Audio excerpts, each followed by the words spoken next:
Bonjour à toutes et tous, bienvenue à cette nouvelle web émission consacrée aux travaux des observatoires des métiers sur le périmètre de l'OPCO Atlas. Et pour ouvrir cet événement, je suis avec Stéphane Fan. Bonjour. Bonjour.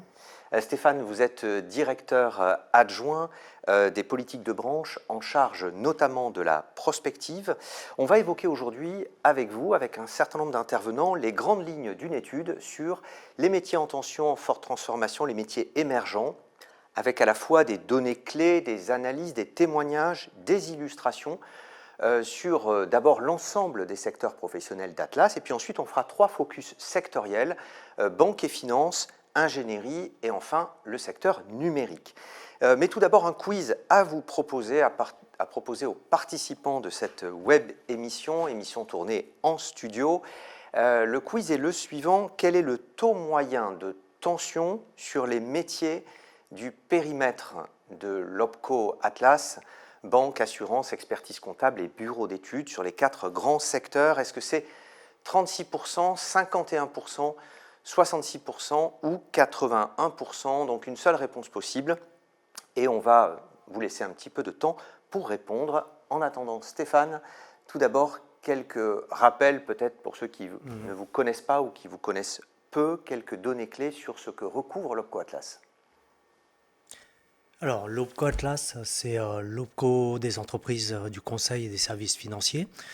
On accompagne environ 205 000 entreprises et derrière ces entreprises, il y a environ 2 millions de salariés. On a cette particularité, c'est qu'on a un très très fort pourcentage de cadres au sein des effectifs des entreprises, 55%. Et on représente les entreprises du secteur de l'assurance, de la banque et finance, de l'expertise comptable, ingénierie, numérique, conseil et événementiel. Et on a pour habitude de catégoriser nos secteurs en 2 grandes typologies. D'une part, des secteurs numérisants, c'est-à-dire qu'ils accompagnent la transformation numérique des entreprises, et d'autre part, des secteurs qui sont fortement numérisés, et c'est ce qu'on a sur la partie gauche du graphique qui apparaît à l'écran. Particularité, toutes les branches de l'OPCO Atlas disposent d'un observatoire des métiers et des qualifications. Oui, compte tenu des transformations constatées sur leur environnement, chaque branche s'est dotée d'un observatoire prospectif des métiers et qualifications qui produit annuellement, si on met bout à bout, une 50aine d'études qui portent à la fois sur des études quantitatives, bien sûr, mais également sur un certain nombre d'études prospectives, qualitatives, portant sur l'évolution des métiers. Donc là, le premier observatoire qui apparaît, c'est celui de l'expertise comptable, OMECA, et on mettra les liens sur le support qui sera diffusé. Sur le deuxième volet, on a tous les observatoires du secteur de l'assurance, et en l'occurrence 4 grands observatoires, dont l'observatoire l'OEMA, l'Observatoire des métiers et des évolutions de l'assurance, les observatoires du secteur bancaire, bien sûr, et enfin un gros pavé qui est l'OPIEC, qui couvre 4 grands secteurs d'activité, enfin sous-secteurs au sein de la branche bureau d'études, l'ingénierie, le numérique, le conseil et l'événementiel, et également présent dans cette partie conseil, les économistes de la construction et les géomètres. Merci Stéphane. Alors on en vient à cette étude qui va nous occuper pendant 1h30 ce matin, étude sur les métiers en tension, émergents, en forte transformation, étude lancée à l'automne 2024, finalisée à l'été 2025 sur l'ensemble du périmètre. Et vous allez, Stéphane, nous en présenter les points clés sur l'ensemble des secteurs d'Atlas. Alors oui, 2 petits mots déjà sur les commanditaires de l'étude. Elle a été initiée par notre commission paritaire transversale prospective qui regroupe des partenaires sociaux issus de nos différentes branches professionnelles et qui a pour mission de générer un certain nombre d'études transversales sur l'ensemble du périmètre Atlas. Et à ce titre, on a sorti il y a un peu plus de 3 ans un EDEC numérique. Donc engagement de développement des emplois et des compétences, c'est projet d'études et d'analyse entre l'État et un secteur et des branches professionnelles accompagnées par un OPCO. Tout à fait. La deuxième grande étude qu'on a publiée, c'était celle portant sur l'intelligence artificielle et qui a fait l'objet aussi d'une présentation à travers Matinale Prospective Atlas. Et la troisième étude, c'était celle portant sur la transition écologique. Donc, là, les partenaires sociaux ont souhaité pouvoir disposer d'une vision globale sur l'ensemble du périmètre Atlas sur, d'une part, les métiers en forte transformation, de façon à accompagner le développement des compétences, sur les métiers émergents, bien sûr, mais également sur les métiers en tension. Alors on voit là le sommaire, les temps forts de votre présentation qui s'affichent à l'écran et on va commencer Stéphane par les objectifs de l'étude souhaités par les partenaires sociaux d'Atlas. 3 objectifs principalement. Alors, le premier objectif, c'est de définir un certain nombre d'indicateurs pour repérer ces 3 typologies de métiers, les catégoriser et pouvoir caser les différents métamétiers à l'intérieur. Et pour ça, on a fait une revue de littérature, on s'est rendu compte qu'il y avait beaucoup de définitions. Et dans le cas du projet qui était le nôtre, il a fallu tomber d'accord avec l'ensemble des partenaires sociaux sur des définitions correspondant à la fois au contexte Atlas et surtout aux représentations que pouvaient en avoir les partenaires sociaux. Donc, élaborer des définitions d'une part. D'autre part, analyser ces métiers au niveau national dans un premier temps et surtout les contextualiser au niveau régional. Sachant que tout l'accompagnement se fait au niveau régional, voire territorial, il est important d'aborder ce contexte régional. Et enfin, derrière toutes ces analyses, bien entendu, l'objet, c'est d'élaborer un certain nombre de préconisations pour accompagner les mutations et les besoins des entreprises. Alors vous avez évoqué, Stéphane, le mot de métamétier. Donc il y a eu une analyse qui est partie sur ces métamétiers. De quoi s'agit-il? Est-ce que vous pouvez nous prendre une illustration? Alors, déjà, pour se représenter le périmètre Atlas, si on met bout à bout l'ensemble des métiers qui ont été analysés à travers les différents observatoires, on arrive à peu ou prou à 1000 métiers. Donc c'est impossible de conduire des études sur 1000 métiers en termes de volumétrie. Et on s'est attelé, il y a 3 ans, à élaborer ce qu'on a appelé un méta-référentiel, c'est-à-dire pouvoir regrouper un certain nombre de métiers, de branches, dans des métamétiers qui partagent des activités, des compétences communes. Au final, on est arrivé à 115 métamétiers au sein des 7 secteurs. Et si je dois prendre un exemple ou deux, je vais prendre celui de conseiller en gestion en patrimoine. C'est un intitulé de métier au sein des branches professionnelles et on le retrouve au sein de différentes branches professionnelles sous d'autres appellations. Ça peut être chargé de clientèle gestion de patrimoine, gérant de patrimoine sous mandat, mais lorsqu'on regarde précisément ces métiers, on voit qu'il y a un dénominateur commun qui sont des activités partagées et des compétences partagées. Alors pour identifier les métiers en tension, en forte transformation émergents, donc les 3 catégories que l'on va décrypter, vous avez d'abord passé en revue les principales mutations et leurs impacts à la fois sur l'activité et sur les métiers. Ah, effectivement, on a pris pour parti d'analyser sous la forme d'une analyse Pestel l'ensemble des facteurs de mutation.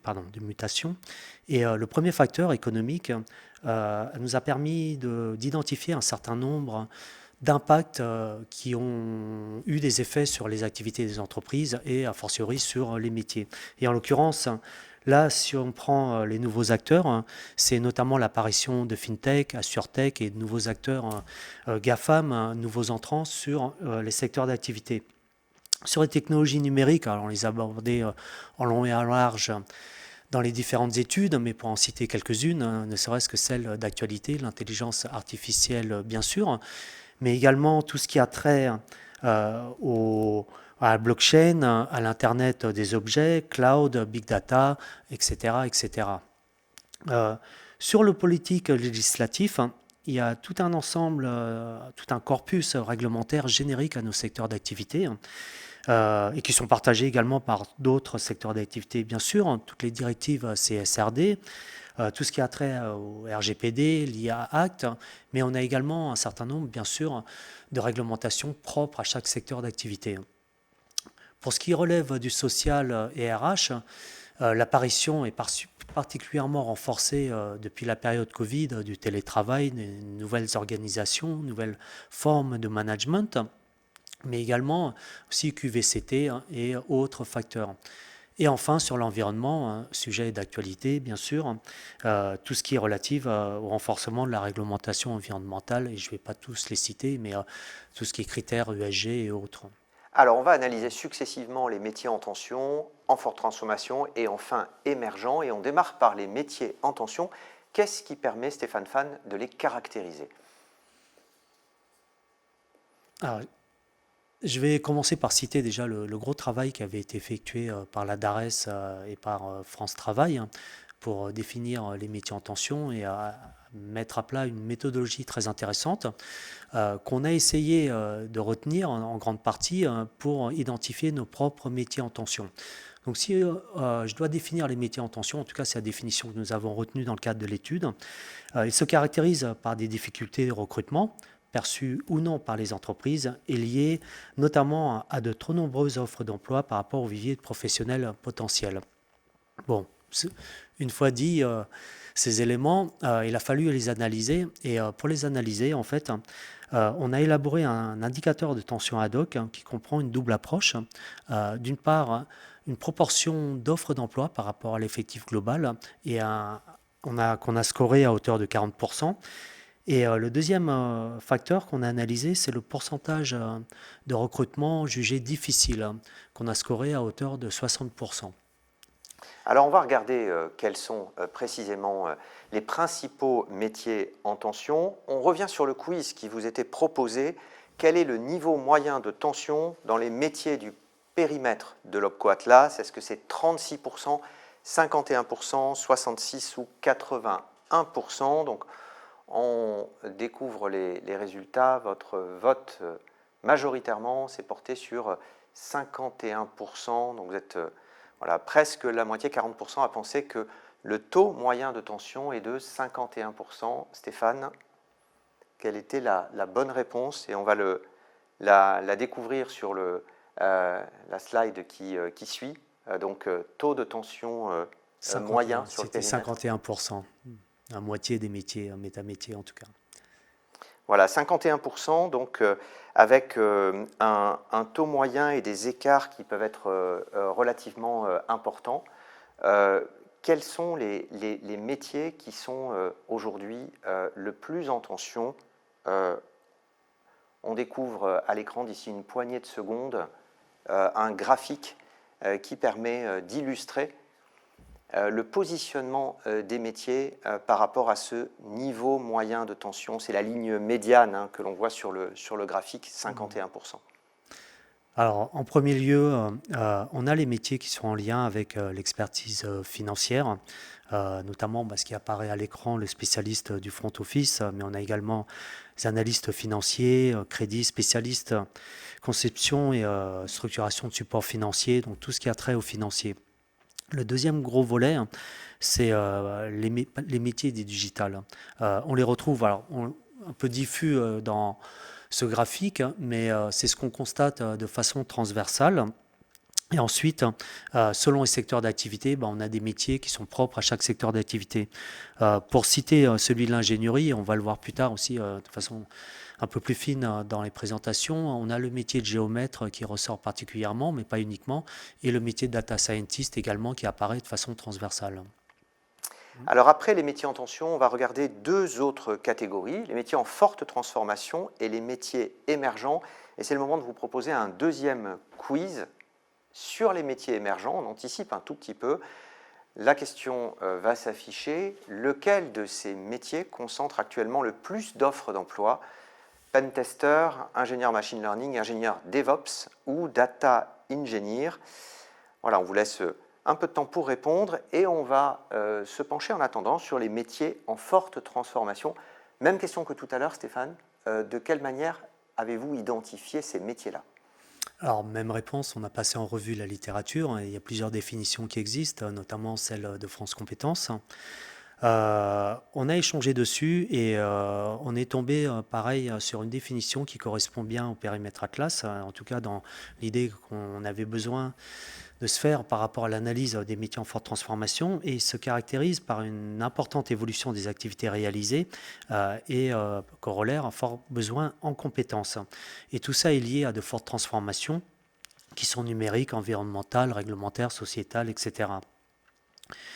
La méthodologie qu'on a retenue pour pouvoir les caractériser à travers nos 115 métamétiers, c'est la construction d'un indicateur de transformation sur une échelle de 1 à 5 et basé sur l'impact de ces évolutions, que ce soit d'ordre numérique, environnemental, économique, réglementaire ou organisationnel, avec en 5 le plus élevé, l'idée qu'il y a une forte évolution des finalités des activités et derrière des compétences mobilisées à ces fins. On va voir quels sont ces métiers en forte transformation et si vous avez des questions parmi les participants connectés, si vous avez des demandes de précision, des commentaires, des questions, n'hésitez pas et je m'efforcerai de les relayer à notre intervenant de l'OPCO Atlas. Donc on va découvrir, Stéphane, les principaux métiers en transformation que vous avez identifiés. Alors là, on retrouve la grille d'analyse, hein, les facteurs de mutation et le scoring, et on a pris les métiers en tout cas qui avaient un des scores les plus élevés, hein. L'idée, c'était d'avoir un scoring sur chaque facteur de mutation et d'avoir une note moyenne globale. Si je m'attarde un peu plus sur le premier métier, responsable système d'information, qu'on retrouve de façon transversale, il y a de fortes mutations liées à l'aspect technologique, avec le recours à des technologies de plus en plus pointues, sur lesquelles il est indispensable d'accompagner les clients, internes ou externes. Également des mutations organisationnelles, scoring de 5, avec une montée en puissance des méthodes agiles, hein, et du travail en mode projet, mode asynchrone. Le facteur marché également, avec une évolution des besoins clients et des usages, avec un recours par exemple au mode SaaS de plus en plus diffusé, hein.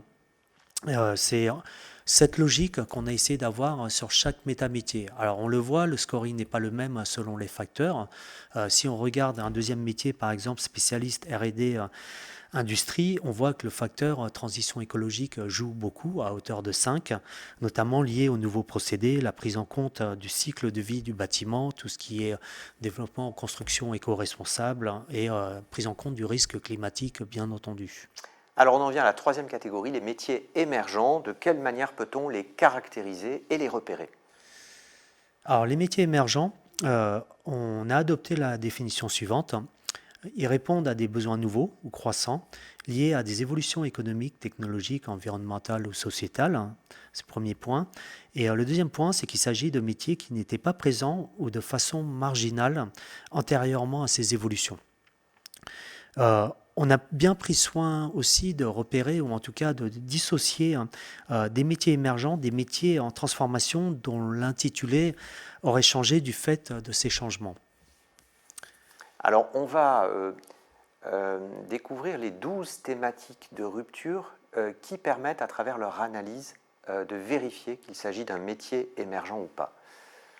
Alors, on a pris ces 12 thématiques et derrière ces 12 thématiques, on a mis à plat un certain nombre de mots-clés qu'on a essayé de repérer dans les offres d'emploi de façon historisée. Et ça nous a permis d'identifier un certain nombre d'emplois récurrents, en tout cas d'offres d'emploi récurrents avec un certain nombre d'intitulés de métiers. Et l'idée, c'était vraiment d'analyser en tendance l'évolution de ces offres d'emploi liées à ces impacts sur ces ruptures identifiées. Donc rupture, je le rappelle, par exemple intelligence artificielle, RSE, hydrologie, énergie renouvelable, détection des fraudes, un ensemble de mots-clés qu'on a analysés à travers les offres d'emploi.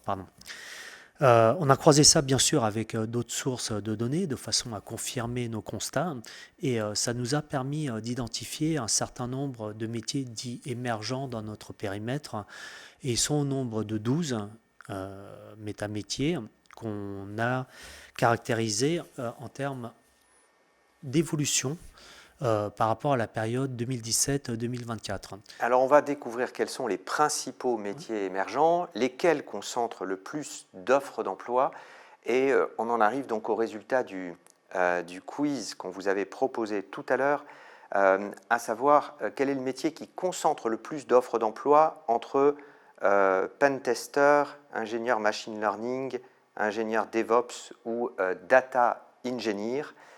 Donc on va découvrir ce que vous avez choisi.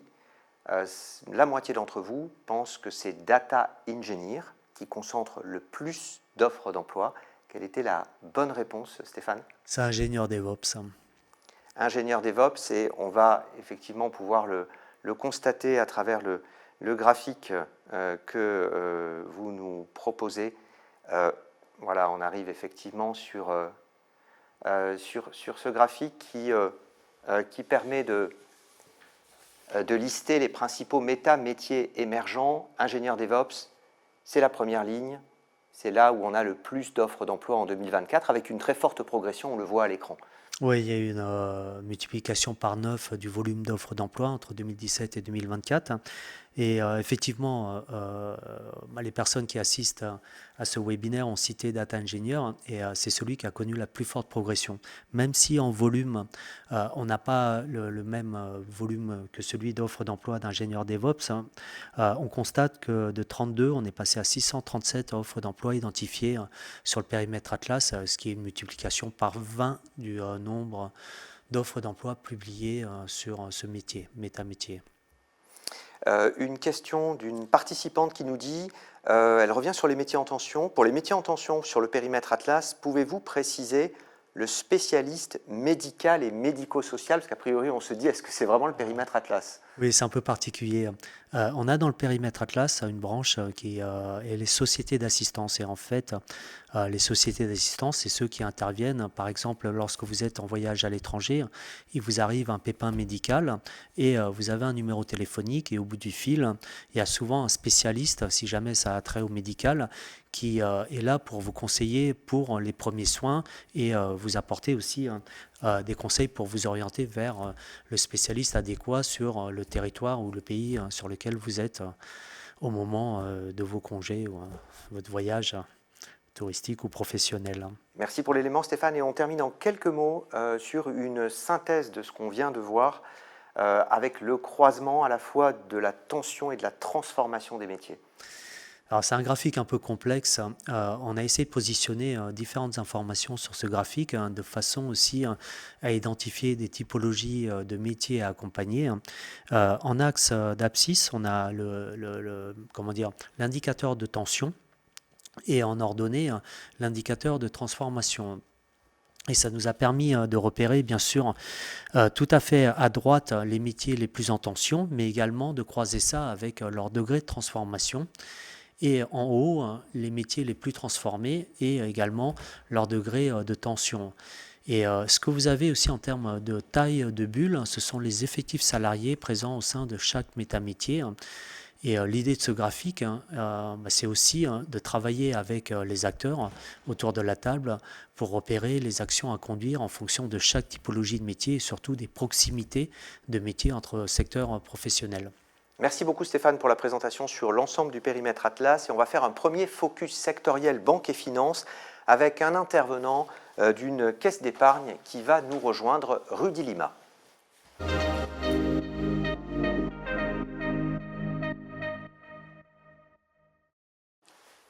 Notre intervenant prend place et on vous propose un nouveau quiz dans le secteur bancaire et financier. Quel métier connaît actuellement le plus fort niveau de tension? 4 réponses vous sont proposées, vous en choisissez une. Data scientist, chef de projet, architecte système d'information ou spécialiste du front office. Pendant que vous répondez, Rudy Lima, bonjour. Bonjour. Vous êtes chef de projet RSE à la Caisse d'épargne Loire-Centre depuis 3 ans. La Caisse d'épargne qui fait partie du groupe BPCE qui compte 1600 salariés, cette caisse régionale. Vous êtes rattaché à la direction de la communication, de la RSE et du développement coopératif. Et vous nous expliquerez tout à l'heure en quoi consiste votre métier de chef de projet RSE. Stéphane Fan, en attendant, on va zoomer avec vous sur les métiers en tension, en forte transformation et émergents sur ce secteur particulier de la banque et de la finance. Mais tout d'abord, pour bien planter le décor, quelques données clés sur ce secteur banque et finance. Ce secteur regroupe chez nous 4 branches professionnelles, 4 qui relèvent du secteur bancaire, de l'activité des banques de détail et coopératives, la branche banque populaire, la branche caisse d'épargne et crédit mutuel. Et le deuxième pan d'activité sont les établissements spécialisés dans les financements et les investissements, qui regroupent les branches des sociétés financières et des marchés financiers. Et l'ensemble de ces entreprises couvrent un large spectre d'activités, comprenant bien sûr ce qu'on connaît tous, la gestion des dépôts et des crédits, mais également l'accompagnement des entreprises et des particuliers, des opérations sur les marchés financiers et des services d'investissement. Si on met bout à bout l'ensemble des entreprises, on est sur l'équivalent de 12 000 entreprises, 350 000 salariés et un volume de 74 métamétiers sur les 115 identifiés. Alors, on va passer en revue assez rapidement les mutations qui affectent ce secteur banque et finance. Certaines sont plutôt connues, d'autres un peu moins. On a un repositionnement stratégique, premier facteur, mutation, qui est lié à la digitalisation, forte digitalisation des activités, hein, avec ces derniers temps forcément l'intelligence artificielle, hein, ce qui a amené à une évolution du rôle du conseiller et de nouveaux enjeux liés à la cybersécurité et l'exploitation des données. Le deuxième facteur, c'est les nouveaux acteurs. Alors, j'en ai mentionné tout à l'heure, les fintech, GAFAM, mais également une porosité entre les secteurs de la banque et de l'assurance, et ce qui entraîne aussi un certain nombre d'évolutions de la part des attentes des clients et forcément derrière des mutations du modèle économique. Et enfin, c'est un secteur qui est très réglementé et qui aussi, en lien avec la transition écologique, intervient beaucoup sur la finance durable.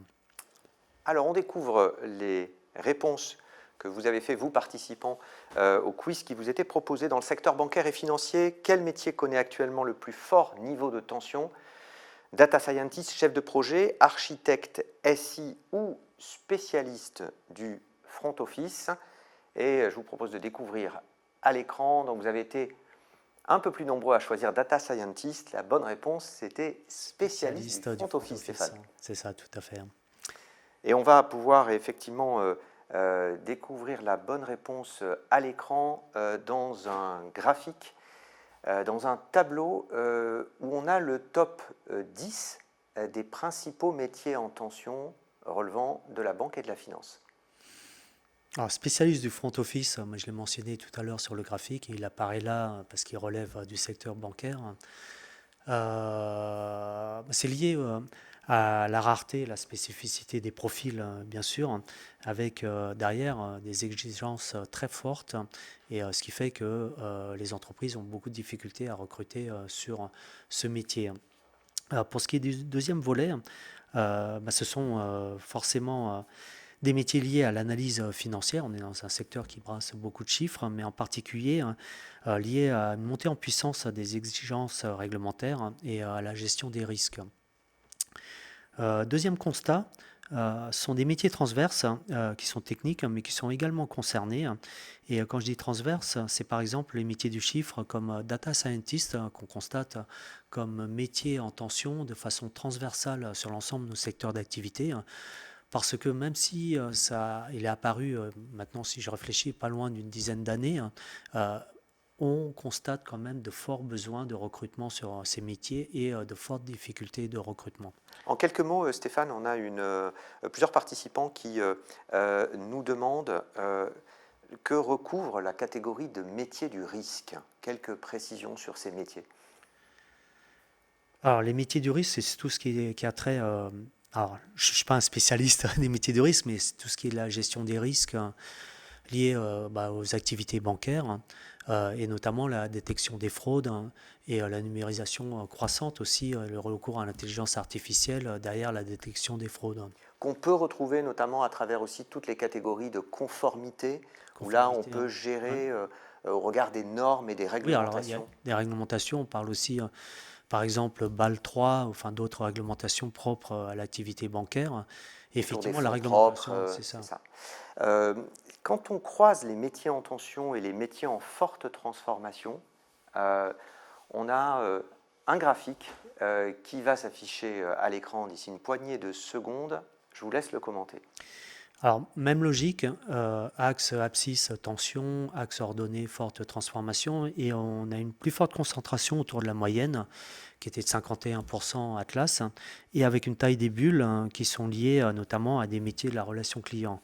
Par exemple, la plus grosse bulle chargée de relations, chargée clientèle, où on a un taux de tension autour de 55% et une transformation quand même d'un certain nombre de compétences liées aux transformations de la relation client au sein des agences bancaires d'une part, et la relation client à distance aussi, et du recours à l'intelligence artificielle notamment. On a une question d'un participant qui nous demande ce que recouvre la catégorie de front office. On a vu tout à l'heure que le spécialiste du front office était un métier effectivement sur lequel il y avait des tensions particulièrement fortes. Alors, c'est le métier du trading, notamment tout ce qui a trait au front office sur les marchés. Parfait. Donc, on voit à travers ces deux axes de transformation et de tension un certain nombre de métiers qui sont particulièrement exposés. Rudy Lima, vous exercez un métier pour lequel il y a à la fois beaucoup de besoins de recrutement et qui est un métier dit émergent, chef de projet RSE, je le rappelle, à la Caisse d'épargne Loire-Centre. Avant de prendre vos fonctions, il y a 3 ans, vous avez exercé beaucoup d'autres activités qui ont fini par vous conduire là. Alors, quelques mots en résumé sur cette trajectoire professionnelle déjà très riche. Oui, c'est vrai que j'ai eu un parcours un peu atypique. Malgré tout, il a suivi un petit peu les évolutions et les tendances, puisque je suis issu d'un BEP tourneur-fraiseur.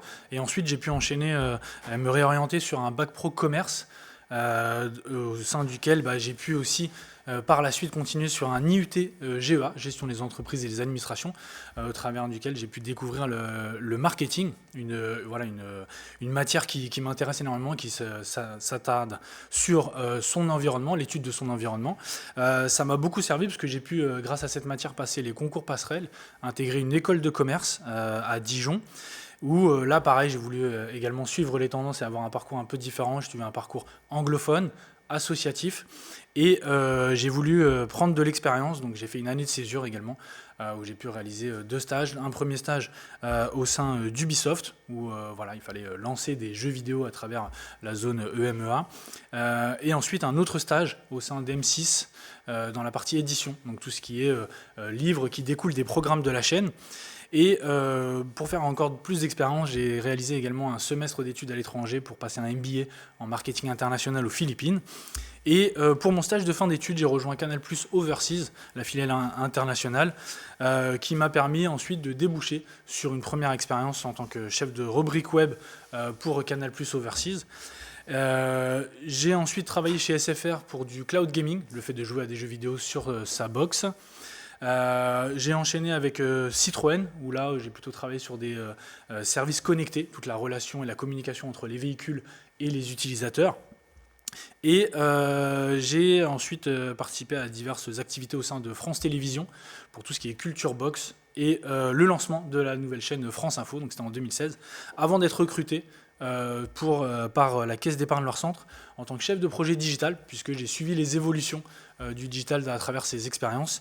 Et ensuite, sur ces 3 dernières années, j'ai pu être recruté en tant que chef de projet RSE au sein de la Caisse d'épargne Loire-Centre. Qu'est-ce qui vous a donné envie de bifurquer, d'aller vers ce métier?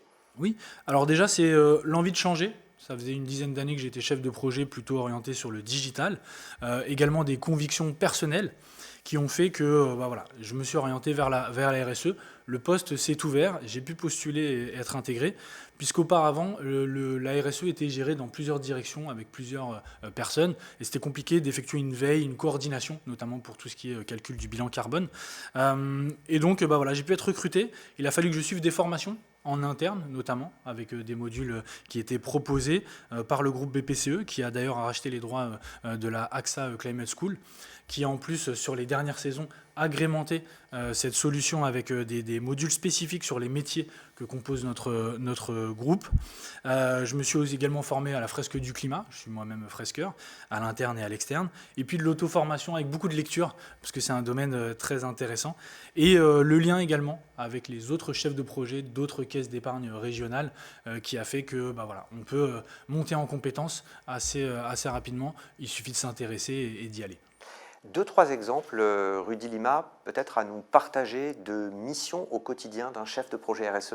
Oui, alors le quotidien, il n'y en a pas vraiment, c'est assez varié. Malgré tout, il y a des saisonnalités. On est en plein dedans, c'est surtout ce qui est calcul des émissions carbone de notre établissement. Et donc ça, c'est un travail de coordination qui est assez important, puisque vous imaginez bien qu'il faut demander des données à l'ensemble des directions de notre entreprise, afin de pouvoir calculer les niveaux d'émissions de notre entreprise, de pouvoir les suivre et d'atteindre l'objectif 2050 de la neutralité carbone.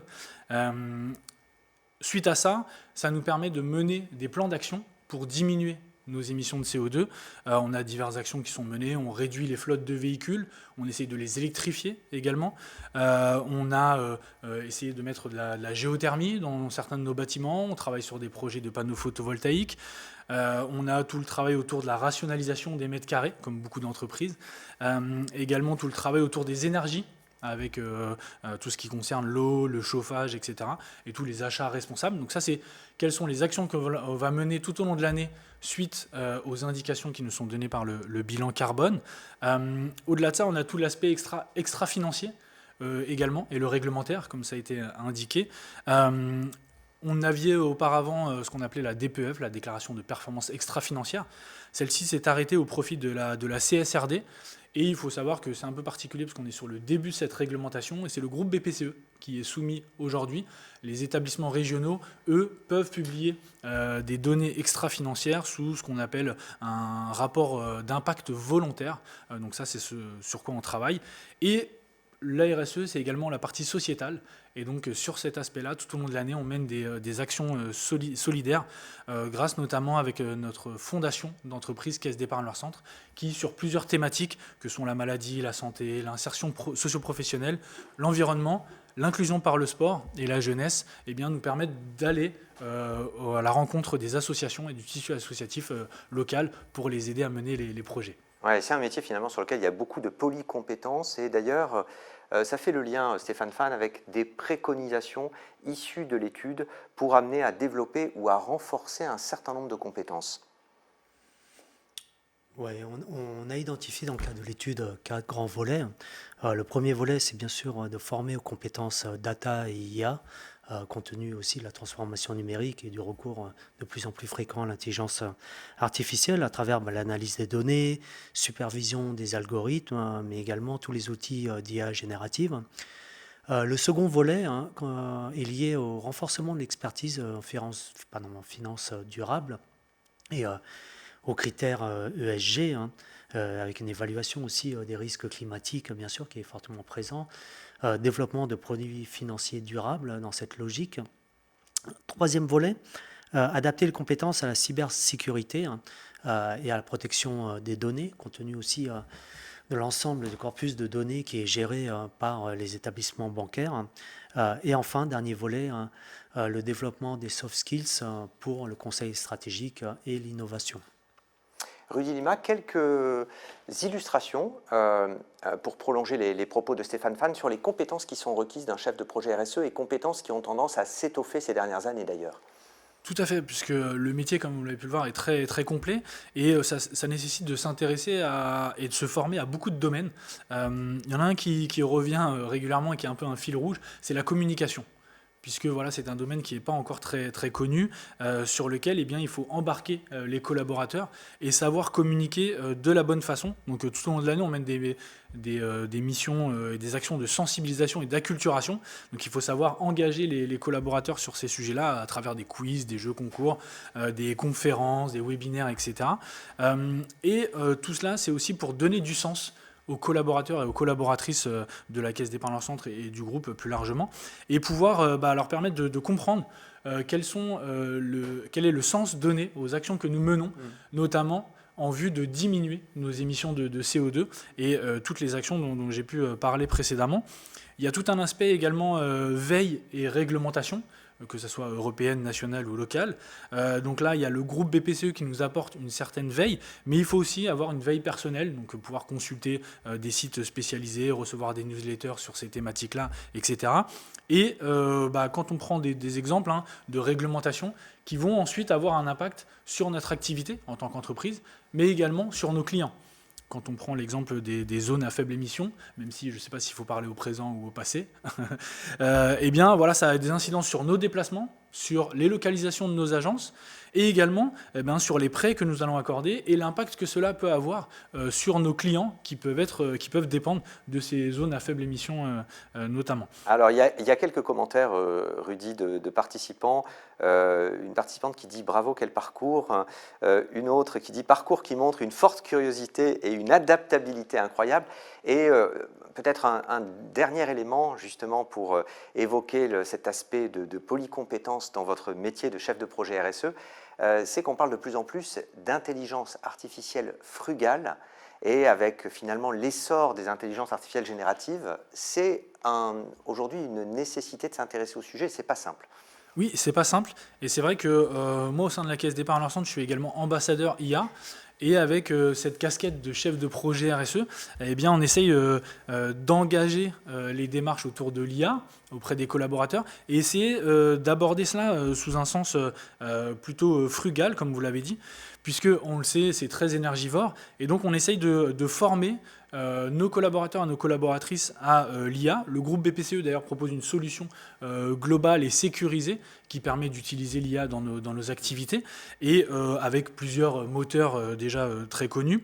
Et l'idée, c'est qu'on puisse montrer aux collaborateurs quel est le sens et leur apporter des outils pour pouvoir travailler l'IA correctement. Donc on a mis à disposition des assistants IA qui leur permettent de savoir selon qu'ils cherchent à faire des résumés de réunions ou de cas concrets, s'ils cherchent à mener des actions en termes d'innovation, etc. Et en plus, le groupe BPCE a ajouté ce qu'on a appelé un catalogue d'usage, puisque comme on le sait, dans le métier de la banque, souvent, qu'on soit d'une caisse à une autre, on a un peu les mêmes métiers. Et donc, on a un catalogue de cas d'usage qui nous permet déjà d'aller trouver des prompts qui sont effectués par rapport à notre domaine d'activité, notre domaine de compétences. Et donc ça, c'est quelque chose qui est très fort. Et donc avec cette double casquette, on essaie de sensibiliser les collaborateurs à utiliser l'IA correctement pour essayer d'éviter des dérives énergétiques notamment. Merci beaucoup Rudy Lima pour votre témoignage. On va faire un deuxième focus sectoriel à présent autour de l'ingénierie et on va accueillir deux nouveaux intervenants, deux intervenantes, France Des Nouveaux de Vulcain Engineering Group et Sabrina Missour d'ACTH. Les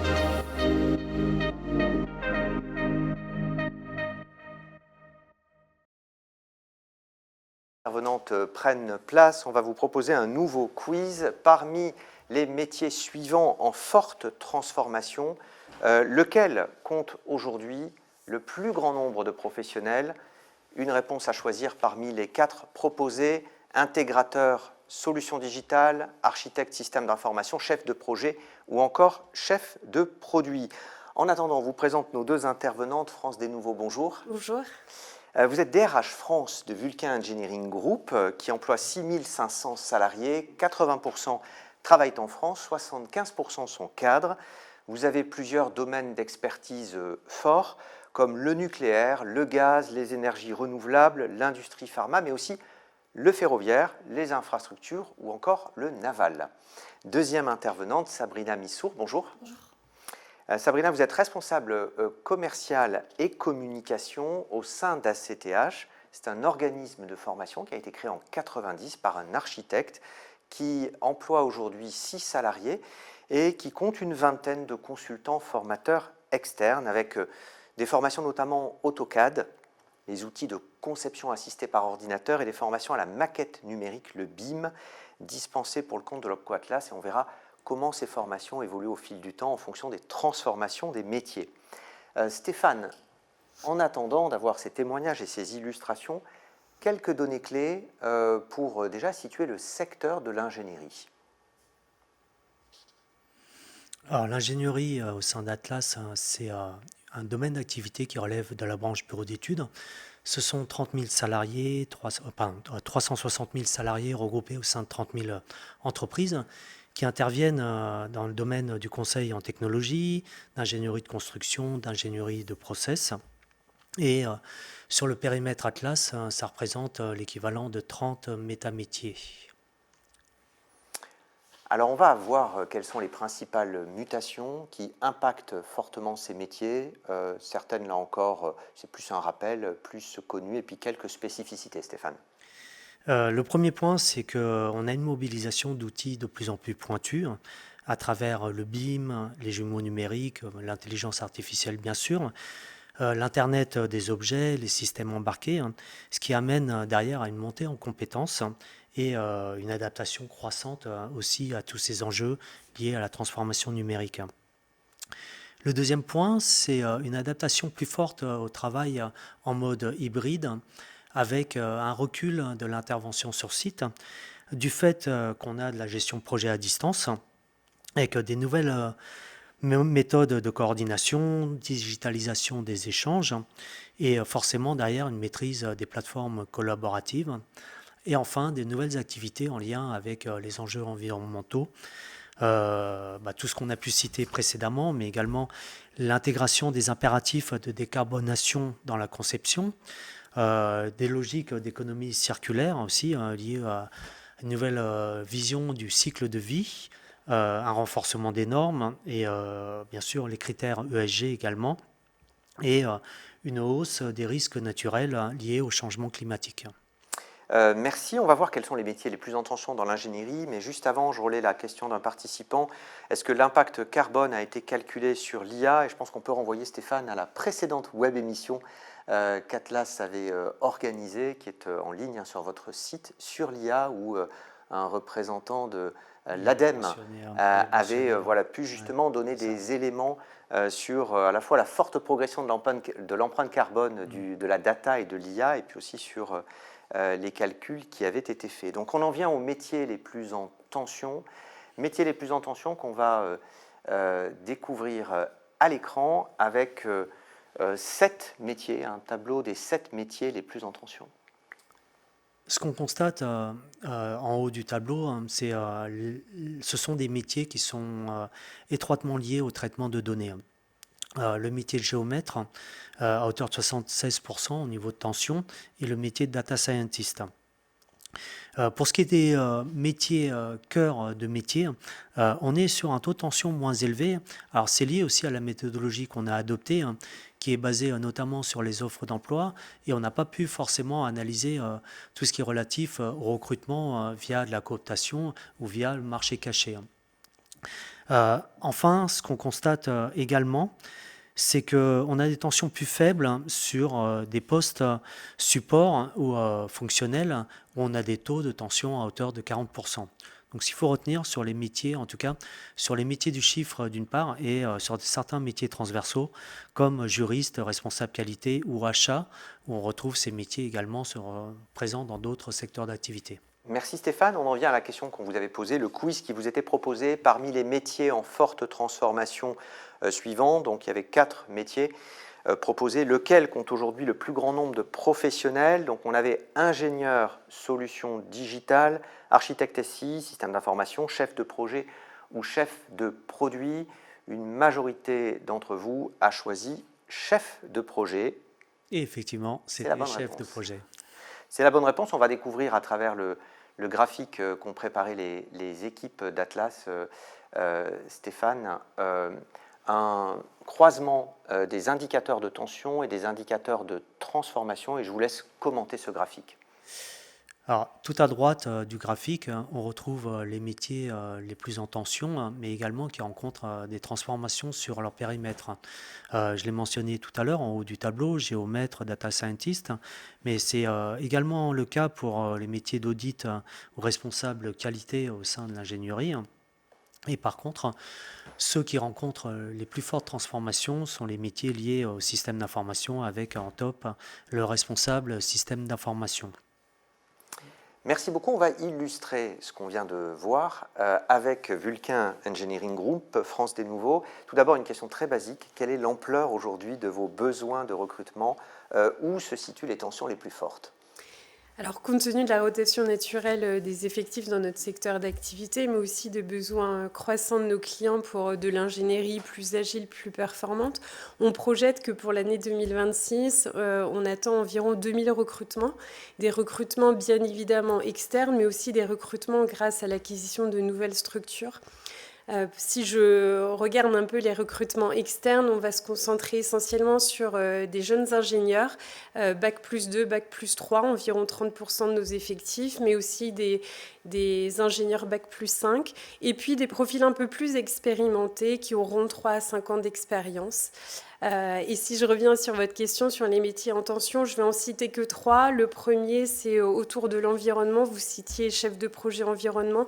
Oui, c'est un métier en tension. C'est d'ailleurs pour ça qu'on a fait l'acquisition récente d'une société qui s'appelle Altiphone, basée dans le sud de la France, qui mesure les impacts environnementaux du développement d'infrastructures. Un deuxième exemple, ce sont les métiers autour de l'ingénierie électrique en haute tension. Et puis un troisième, notamment autour de la soudure, des techniciens soudure, des ingénieurs soudure. Et on a fait aussi l'acquisition récente d'une société qui s'appelle Nodin à Cherbourg, qui va nous aider à développer cette expertise. Et sur votre périmètre France, quels sont les métiers émergents que vous recherchez le plus, les compétences émergentes ? Alors, je vais les regrouper en 3 classes. La première classe autour de la transition de rupture et donc l'intelligence artificielle. On a des spécialistes de l'intelligence artificielle ou de l'intelligence artificielle qui est intégrée notamment dans les métiers. Nos collaborateurs viennent, grâce à l'intelligence artificielle, à des modèles prédictifs, fiabiliser les données, optimiser les ressources, optimiser en fait la performance.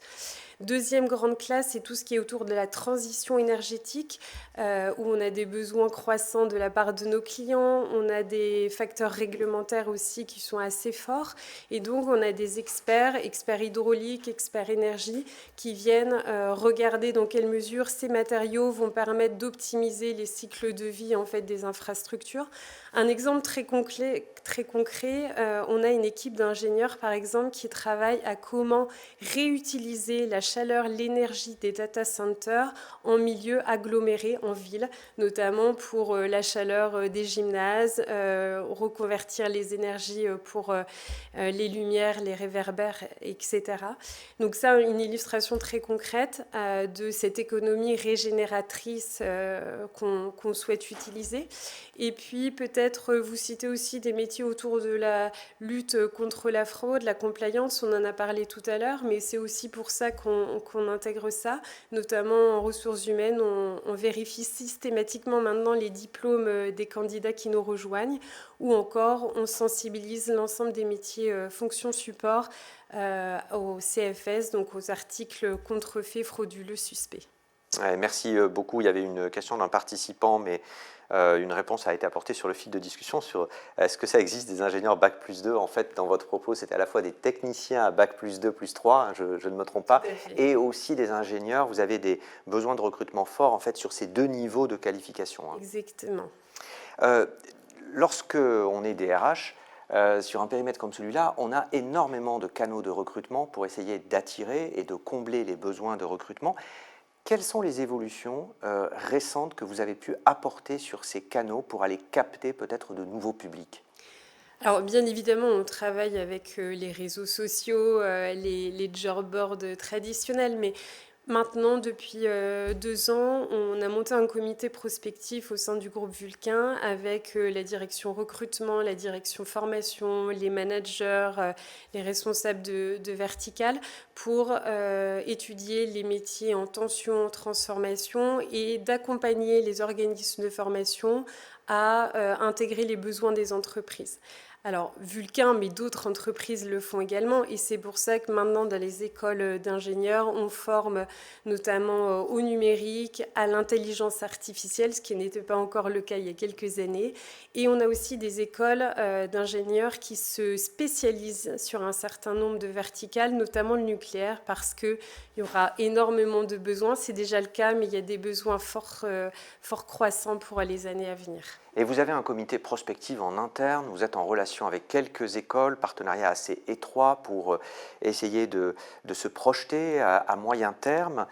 Ça, c'est pour le public issu de la formation initiale, les jeunes diplômés, mais vous avez aussi tout un pan de recrutement qui s'adresse à des publics différents, en reconversion, des salariés un peu plus âgés. Quels sont les dispositifs, les démarches sur lesquelles vous misez le plus ? Oui, tout à fait. On a expérimenté la POE, donc c'est un dispositif qui est soutenu par la classe qui permet à des collaborateurs des candidats qui sont en reconversion professionnelle, qui ont les aptitudes humaines en fait, mais qui n'ont pas forcément l'expertise technique.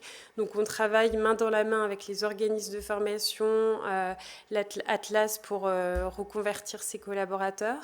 On travaille bien évidemment avec les jeunes en alternance pour nous permettre de rejoindre nos effectifs. Et puis le gouvernement nous incite aussi à soutenir en fait les seniors. Et donc dans cette mesure, on va peut-être expérimenter prochainement un contrat de revalorisation de l'expérience qui permettra à des seniors de rejoindre nos équipes. En interne aussi, on vient remobiliser nos équipes sur des secteurs encore un peu plus porteurs. On a formé notamment 60 ingénieurs qui venaient de secteurs différents, qui étaient déjà dans nos entreprises, mais pour passer sur un secteur du nucléaire. Et puis peut-être un petit mot sur les compétences humaines, parce que moi je suis convaincue que d'ici quelques années, les compétences humaines seront davantage des points sur lesquels on va se concentrer, à la fois les compétences cognitives, l'esprit critique, la résolution de problèmes complexes, le discernement, aussi des compétences émotionnelles, parce qu'on est habitué à converser avec des machines, mais travailler dans des équipes pluridisciplinaires, ça nécessite aussi de savoir gérer ses émotions, d'interagir avec les personnes qui sont là. Et puis peut-être une conviction plus personnelle, c'est cette capacité à faire preuve de résilience face à la dépendance. Je m'explique, on a été habitué au téléphone. Maintenant, il va falloir se déshabituer peut-être à un moment donné à l'intelligence artificielle. Et donc, cette capacité à prendre du recul va être nécessaire dans les générations à venir. Ouais, merci beaucoup. Et vous évoquiez les soft skills. Stéphane Fan, c'est l'une des conclusions de l'étude en termes de préconisation, développement de soft skills, ça vaut à peu près sur tous les secteurs, et aussi de compétences transversales et de compétences qui permettent d'hybrider certains exercices de métier, de profession. Oui, ça a été mentionné en fait. Un premier constat qu'on a opéré à travers les analyses, c'est la nécessité d'acquérir une maîtrise conjointe, à la fois technique, modélisation 3D, utilisation des outils type BIM, jumeaux numériques, et de la gestion de données et de l'analyse prédictive, ce que vous avez mentionné tout à l'heure. Cette hybridation, c'est aussi une hybridation des postes avec une évolution vers la supervision, l'analyse de données, la gestion des risques, et une dimension managériale renforcée pour les chefs de projet. Je déroule là sur le deuxième volet. Oui. Un besoin corollaire de tous ces constats, c'est un besoin de formation continue et de reconversion des professionnels aussi, avec l'acquisition de compétences sur ces nouveaux outils, sur l'intelligence artificielle particulièrement et machine learning appliquée à l'ingénierie. Et derrière tout ça, la cybersécurité, parce qu'il y a énormément de données qui sont captées, notamment à travers l'Internet des objets, jumeaux numériques, et ce qui renvoie aussi à la protection des données techniques. Et enfin, une logique de soft skills avec un accroissement des collaborations interdisciplinaires et des équipes qui doivent à la fois dialoguer avec des personnes compétences techniques et des compétences opérationnelles cœur de métier. Merci beaucoup Sabrina Missour. Vous êtes un des prestataires de formation sélectionnés par l'Opco Atlas sur appel d'offres. Dans le domaine de l'ingénierie, vous avez plusieurs formations qui sont dédiées à ce secteur. Avant de parler d'évolution des compétences, il faut peut-être commencer par dire que finalement, il y a des formations assez classiques qui restent aujourd'hui toujours beaucoup sollicitées par les entreprises. Oui, tout à fait. Alors nous, on a remporté un appel d'offres sur 2 blocs, donc le lot AutoCAD et le lot BIM. Et c'est vrai qu'on a constaté là, ces dernières années que les formations autour de AutoCAD étaient de nouveau très demandées. En l'occurrence pour les dessins de plans basiques et pour leur exploitation assez simple. Et puis ensuite, sur le lot BIM, on va avoir les formations très initiales sur les compréhensions des fondamentaux du BIM, et ensuite sur les formations autour de Revit, ou alors la rédaction d'un cahier des charges en BIM, la rédaction d'une convention BIM, par exemple pour les BIM managers qui ont besoin de monter en compétence sur ces sujets-là, même s'ils sont expérimentés sur leur métier, mais pas forcément sur les outils digitaux. Alors les entreprises vous adressent quand même quelques nouvelles demandes, ce qui vous a amené à élargir votre offre de formation. De quelle manière? Quelques exemples? Alors en dehors du campus Atlas, on a fait évoluer certaines formations, comme par exemple Revit, perfectionnement pour des projets de réhabilitation. C'est des choses qu'on ne faisait pas jusqu'à présent, qu'on a mis en place il y a 2 ans et qui fonctionnent bien. On a également mis en place des formations sur le logiciel Solibri qui nous avait contacté, donc l'éditeur nous avait contacté en direct parce qu'il n'était pas en capacité de former ses clients qui ne connaissaient pas du tout son outil, et qui aide du coup à collaborer et à détecter des clashs sur des maquettes numériques. Ensuite, on va également former sur les nuages de points. avec aussi finalement un nouveau métier qui commence à prendre de l'ampleur et que vous avez repéré, c'est le métier de coordonnateur BIM, Coordinateur BIM, ouais. qui se distingue des métiers existants. De quelle manière? Qui se distingue, oui, parce qu'en fait, c'est une compétence assez nouvelle, la coordination du BIM. Et comme je disais tout à l'heure, même s'ils sont expérimentés sur leur métier, ils ont tout de même besoin d'apprendre à collaborer et à... Oui, excusez-moi. allez-y, je vous en prie. À collaborer et à savoir détecter sur des maquettes numériques. Vous, France des Nouveaux, au sein de Vulcain Engineering Group, vous avez des coordonnateurs BIM, c'est aussi un métier qui monte en puissance? Oui, tout à fait, c'est un métier qui monte. Le coordinateur a cette faculté à faciliter la transmission d'informations, à travailler avec des équipes pluridisciplinaires. Et c'est avant tout un communicant dans l'art avec les équipes. Donc on cherche de l'expertise, de la communication, du management et il remplit parfaitement ce rôle. Oui. Sabrina Massour, ce que disait Stéphane Fan tout à l'heure finalement sur l'hybridation des compétences, où vous le retrouvez à travers les demandes des entreprises qui finalement parfois vous adressent des collaborateurs qui peuvent être très bons sur un secteur ou sur une technologie, mais peut-être un peu moins compétents sur d'autres et qui vous demandent de faire cette Oui, synthèse. c'est exactement ça. C'est souvent des personnes assez expérimentées qu'on nous envoie, parce que finalement, les personnes qui sortent de formation initiale ont déjà ces compétences. Donc, on va plutôt former des personnes qui sont expérimentées et qui ont besoin justement de monter en compétences sur les outils digitaux et sur la collaboration des entreprises avec lesquelles ils travaillent. France des Nouveaux, dans le cadre de la montée en compétences que vous proposez aux salariés, quel type de parcours avez-vous mis en place? Quel type de parcours un peu nouveau et qui permettent d'adresser justement ces besoins en nouvelles compétences que vous mentionniez tout à l'heure? Pour nous, la formation, elle est indispensable. La formation tout au long du cycle de vie du collaborateur. Et c'est pour ça qu'on utilise plusieurs schémas. Le premier schéma, c'est de la formation digitale à Tawad, à n'importe quel moment, où que vous soyez. Elle est accessible et pléthorique pour nos collaborateurs. Donc, on a construit 170 parcours de formation à travers une plateforme e-learning qui s'appelle Maili, où on a des formations d'expertise, des formations soft skills, des formations sectorielles. Donc, c'est très enrichissant. Elles sont à disposition de l'ensemble des collaborateurs. Par contre, on insiste à ce qu'il y ait une dizaine de formations qui soient faites inéluctablement durant la période d'essai du collaborateur sur à la fois du patrimoine informationnel, sur la lutte contre la fraude, sur le responsable numérique, etc. Et puis, parallèlement à ça, on adosse en fait des dispositifs qui sont soutenus par l'Atlas. Je disais tout à l'heure POE, mais ça peut être la FEST, Action de formation en situation de travail, où c'est de l'accompagnement en situation de travail. Et puis pour finir, peut-être un petit mot sur le CPF, le compte personnel de formation, parce qu'on veut rendre nos collaborateurs acteurs. Et donc ça veut dire proposer eux-mêmes des projets de formation qui pourraient être soutenus par l'entreprise et abonder dans ce sens le compte de nos salariés. Pardon. Et encore un tout dernier mot, il y avait une question d'une participante il y a quelques minutes qui demandait, concernant les compétences très qualitatives que vous avez décrites, comment les décrire, les repérer, les développer, les évaluer? Alors les développer, vous venez d'apporter des éléments de réponse.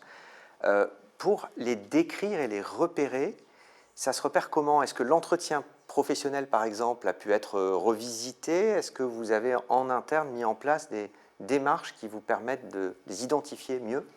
Moi, je pense que la mise en situation est la meilleure façon d'évaluer en fait ces compétences. Ça peut être aussi lors des processus de recrutement avec des cas tests, des simulations de tests qui peuvent être opérées très rapidement, une simulation de 10 minutes où on scénarise une situation. Et puis ça peut être quand un collaborateur veut évoluer dans l'entreprise, de lui permettre de faire un vie ma vie avec une personne qui occupe déjà ce poste, de regarder ses appétences face à de l'imprévu, face à des situations un peu plus complexes. Donc rien de mieux à mon sens qu'une mise en situation.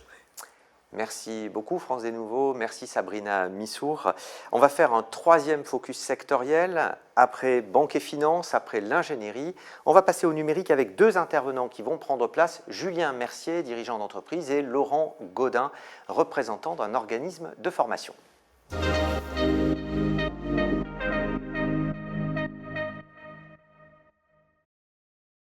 Et en attendant que nos intervenants s'installent en plateau, un quiz, un nouveau quiz qui vous est proposé parmi les métiers suivants. Lequel affiche le taux de tension le plus élevé? Est-ce que c'est data scientist, architecte système d'information, chef de produit ou encore achat? Alors, 2 intervenants sur le plateau, on vous laisse le temps de répondre au quiz. Julien Mercier, bonjour. Bonjour. Julien, vous êtes fondateur de la société SaveUp. C'est une solution logicielle pour la valorisation des données du bâtiment. Elle emploie 5 salariés. Vous êtes fondateur également d'une deuxième société, Impact. C'est du conseil et de l'assistance en maquette numérique dans le bâtiment, qui emploie également 5 salariés. Il faut préciser que vous avez un mandat au sein de l'organisation professionnelle Sinov. Vous êtes vice-président intelligence et numérique responsable. Deuxième intervenant, Laurent Gaudin, bonjour. Bonjour Nicolas. Laurent, vous êtes directeur du pôle préparation opérationnelle à l'emploi. C'est les fameuses POE, POEC dont on a commencé à parler tout à l'heure, chez M2I, qui est un organisme de formation qui fait partie du groupe Scolae. Et on va illustrer avec vous deux les évolutions qui sont relatives aux métiers et aux compétences dans le secteur du numérique. Mais tout d'abord, Stéphane, classiquement, quelques données pour planter le décor de ce que représente aujourd'hui le secteur numérique.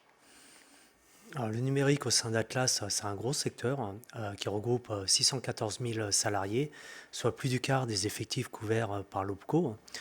44 000 entreprises qui interviennent dans le domaine de l'édition de logiciels, sont aussi des entreprises de services numériques bien sûr, et des entreprises de conseil en technologie. Alors, on va regarder quelles sont les principales mutations, quelles sont les principales évolutions et quels impacts sur les métiers de ces mutations. Alors, comme le numérique regroupe des entreprises qui sont dites numérisantes et qui accompagnent la transformation numérique des entreprises, elles sont plus impactées par des technologies de plus en plus pointues et elles se doivent d'intégrer les compétences liées à ces technologies. Le deuxième volet, c'est aussi le changement de posture qui bascule davantage vers la supervision et le conseil, et notamment en lien avec l'automatisation et l'intelligence artificielle, qui déplace les missions opérationnelles vers de la supervision de systèmes et l'audit de modèles. Et enfin, l'émergence du rôle clé que peut jouer l'IA aussi dans les différentes stratégies digitales des entreprises. Mais corollaire de tout ça, c'est aussi beaucoup de données qui sont captées et qui sont à exploiter, bien sûr. Merci Stéphane. On va revenir sur le quiz qu'on vous a proposé il y a 2 minutes. Parmi les métiers suivants, lequel affiche le taux de tension le plus élevé? Il y avait 4 propositions: data scientist, chef de produit, architecte système d'information et achat. Et vous voyez le résultat qui s'affiche sur vos écrans. Vous avez été pratiquement une moitié à choisir la bonne réponse, c'est-à-dire celle de data scientist. Réponse que l'on va retrouver, Stéphane Fan, dans le tableau du top 5 des métiers les plus en tension dans le numérique. Oui, alors effectivement, data scientist, lié aussi à tout ce volet captation de données, exploitation des données et mise en musique de ces données pour qu'elles soient opérationnelles dans une logique décisionnelle. Mais on a aussi un deuxième métier qui talonne celui de data scientist, qui est celui de l'architecte des systèmes d'information, qui connaît des tensions particulièrement élevées. Et ensuite, des métiers qui sont plus transversaux, chef de produit, ou des métiers, métamétiers liés à l'achat. Et enfin, le fameux développeur de solutions digitales, en tout cas sur lesquels on constate de fortes difficultés de recrutement et qu'on constate depuis des années. Ouais, finalement, ces métiers se tiennent à quelques points près. C'est des niveaux de tension quand même assez élevés. Quand on croise ce taux de tension avec le taux de transformation des métiers, quels sont les enseignements clés qu'on peut en tirer? Alors, on retrouve à droite quand même des métiers qui sont beaucoup plus en tension que dans le graphique secteur, va apparaître, voilà, vous l'avez à l'écran. C'est ça. Un certain nombre de métiers qui sont particulièrement en tension, et d'autant plus en tension que ces métiers ne sont pas seulement recrutés par des entreprises du domaine du numérique au sein d'Atlas, mais également par d'autres secteurs d'activité. Alors je concrétise un peu. Le data scientist, chez nous, sur le périmètre Atlas, les banques, les assurances recrutent également beaucoup de data scientists. Et ce qui fait que cette concurrence entre secteurs d'activité au sein d'Atlas et également hors Atlas, si on réfléchit dans le commerce, dans le secteur du commerce ou dans l'industrie, amène à des taux de tension particulièrement forts. et également forcément tous les métiers liés à la transformation digitale au sein des entreprises, dont l'architecte des systèmes d'information, compte tenu aussi de la transformation numérique. Alors vous avez cité, Stéphane, le data scientist. Julien Mercier, le data scientist, c'est l'un des métiers qui, selon vous, va prendre le plus d'ampleur dans les années à venir. Oui, particulièrement dans les TPE-PME. Comme ça a été dit, le data scientist, en fait, c'est la pierre angulaire de tout ce qui peut se déployer derrière en termes de cas d'usage. Et moi qui travaille notamment dans le secteur plutôt de la construction et de l'immobilier, vous parliez justement de tension et de captation aussi de métiers comme la banque et tout. Alors, on a aussi une tension liée aussi à l'attractivité aussi de notre secteur. Donc effectivement, ça va être des métiers qui vont être de plus en plus compliqués à recruter dans le secteur notamment de la construction, de l'immobilier, mais aussi parce que s'il y a une forte demande. On ne fait pas toujours la différence entre data scientist et data analyst. Est-ce qu'il y a une différence notable? Est-ce que la réponse dépend de la taille des entreprises, où on sait que dans les petites entreprises, souvent on a des postes qui sont polycompétents? Alors il y a une vraie différence. Après, si je prends mon expérience professionnelle, dans les plus petites structures, les personnes qui ont ce rôle, on ne leur donne pas forcément un titre particulier, mais c'est vrai que c'est plutôt des gens qui seront en capacité effectivement de traiter la donnée brute et de l'exploiter, comme on l'a dit. Mais l'exploitation va jusqu'à la data visualisation et la création vraiment de use case. Donc nous, en fait, on a plutôt fusionné un peu les postes. C'est plutôt une vision globale du métier, mais on n'a pas scindé, mais c'est propre effectivement à nos tailles d'entreprise. Autre élément intéressant, Julien Mercier, sur l'intelligence artificielle, vous identifiez un métier émergent qui est le Data IA Translator. Alors, quelles sont les missions de ce métier et est-ce qu'on a une idée du potentiel de développement d'emplois? Alors j'ai lu ça dans un article, c'est vrai effectivement c'était un métier qui se développe aux États-Unis, mais concrètement par rapport à notre quotidien, on voit qu'il y a quand même un fossé entre effectivement l'expertise data au sens large, quelle que soit la mission, et l'expertise métier, plutôt opérationnelle. Concrètement, effectivement, un opérationnel dans une entreprise, il a des besoins en termes d'indicateurs de performance, etc. Et des fois, il ne comprend pas exactement le métier, on va dire, du digital, de l'informatique. Et donc, il y a un métier qui se crée aujourd'hui, effectivement, pour faire cette passerelle, cette courroie de transmission. Et c'est donc une compétence, pour moi, hybride, entre une compétence numérique et aussi une compétence métier qui permet effectivement de bien comprendre les enjeux de l'entreprise, mais aussi d'identifier les opportunités offertes par la data. Avec un fort potentiel de développement en termes d'emploi? Alors, de ce que j'ai pu lire, aux États-Unis, par exemple, ils parlent aujourd'hui de 2 millions de postes existants et une projection à l'horizon 2030 de 4 millions, donc doublé. Ah oui, donc à horizon finalement assez de court terme, enfin de court et moyen terme. Vous insistez beaucoup dans vos prises de parole sur le fait que les TPE se doivent, ce qui n'est pas encore majoritairement le cas, d'avoir une stratégie data-driven. Ça veut dire quoi? Concrètement, aujourd'hui, la plupart des chefs d'entreprise, TPE, PME, effectivement, ont parfaitement conscience de l'opportunité offerte par la data au sens large. Et quand on discute avec eux ou quand on travaille avec eux, on s'aperçoit qu'effectivement, leur corpus de données, enfin le système d'information à leur disposition, il n'est pas exploitable parce qu'effectivement, il n'y a pas eu de véritable stratégie en termes de codification, en termes de règles de qualité de la donnée. Et donc, c'est un véritable frein pour eux au développement. Et donc, je pense qu'effectivement, il faut qu'ils travaillent beaucoup plus effectivement sur la qualité de leurs données. Et on dit souvent GIGO, garbage in, garbage out. En gros, si vous avez des données de mauvaise qualité, vous en tirez forcément des informations de mauvaise qualité. Donc, c'est un vrai enjeu.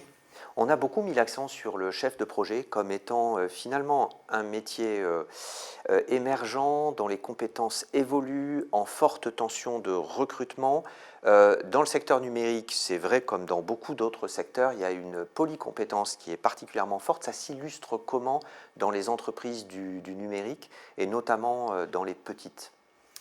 En fait, j'ai écouté ce qui était dit précédemment et je rejoins parfaitement, notamment sur l'aspect humain. Aujourd'hui, effectivement, un chef de projet, on va dire digital, il a forcément des compétences numériques, on va dire, au sens large.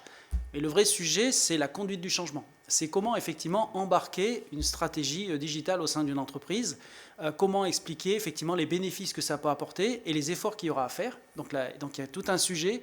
Et donc, en termes de compétences, il faut vraiment que les personnes, et ça rejoint un peu l'histoire de la courroie de transmission dont je parlais tout à l'heure, il y a un côté humain très très important à prendre en compte, parce qu'entre les capacités qu'ont les technologies aujourd'hui et la capacité à ce que les entreprises puissent les approprier, il y a un gap, d'autant plus que ça va de plus en plus vite, donc c'est pas simple du tout. Ouais, donc conduite du changement, adoption des nouveaux outils, et ça c'est aussi des compétences Exactement. finalement managériales, en tout cas de management de projet qui sont importantes. Alors pour faire face à tous ces nouveaux besoins de recrutement, il y a de nombreuses initiatives qui sont prises pour doper l'attractivité de ces métiers et pour les féminiser aussi, parce qu'on sait que dans le numérique, on est à plus de 80% d'hommes dans le secteur. On va voir un exemple en image de ces démarches d'attractivité avec la journée JOA, Journée Orientation Avenir, en région Bourgogne-Franche-Comté. Démarche menée par Atlas dans un lycée de Besançon avec le secteur du numérique, la région Bourgogne-Franche-Comté et le rectorat. On regarde.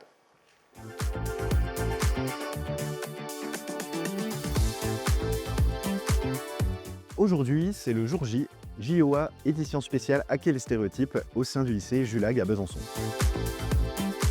Ce qui nous intéresse, c'est de pouvoir parler des métiers numériques de manière générale et pour en parler différemment. L'enjeu pour la région était de pouvoir faire connaître les métiers et travailler les enjeux de mixité de cette filière. On a repris les éléments de langage du hacking pour justement s'attaquer aux stéréotypes de genre et faire comprendre aux jeunes générations que c'est possible pour tout le monde. Une journée JOA Hacker les stéréotypes, c'est très simple.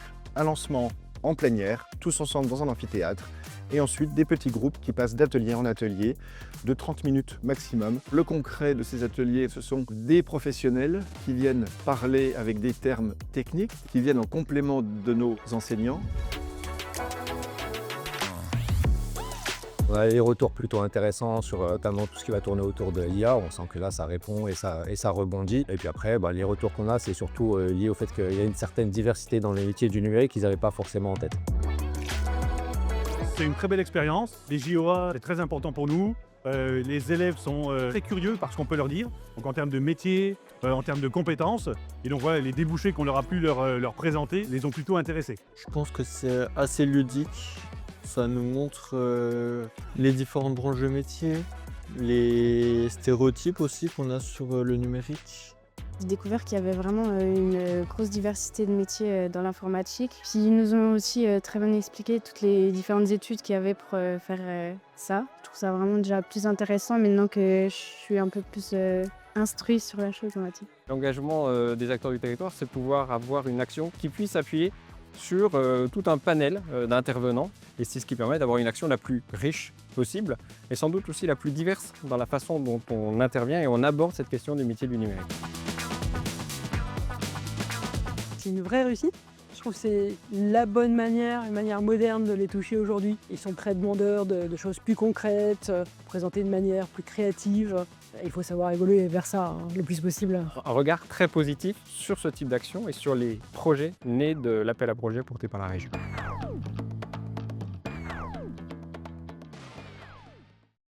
Initiative attractivité intéressante, Laurent Gaudin. Il y a de gros enjeux d'attractivité, il y a de gros enjeux de recrutement et pour faire face aux besoins, vous mettez en place ces fameuses POEC, préparation opérationnelle à l'emploi collectif, qui sont des SAS avant recrutement.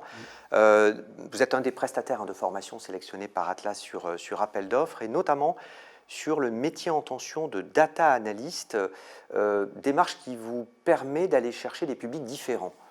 Oui, c'est ça qui est intéressant. Dans les POEC, on cherche l'employabilité des profils et répondre aux besoins en fait, des entreprises, comme dans les PO d'une manière générale. Et les recruteurs pour les data analysts vont chercher des spécialistes. C'est des métiers qui sont assez sensibles. Ils ont besoin de personnes qui sont autonomes en termes techniques et aussi en termes humains, justement. On a besoin de personnes qui savent gérer des projets et des sujets qui sont assez complexes. Donc l'importance de recrutement est essentielle dans ce cas-là. Trouver des bons candidats qu'on va pouvoir former avec une cohérence de projet, une cohérence de parcours, d'où ils viennent, ce qu'ils savent faire, leur personnalité, adaptée au métier également, et une pertinence que ce dispositif et un retour à l'emploi rapide leur convient pour pouvoir trouver le bon recruteur.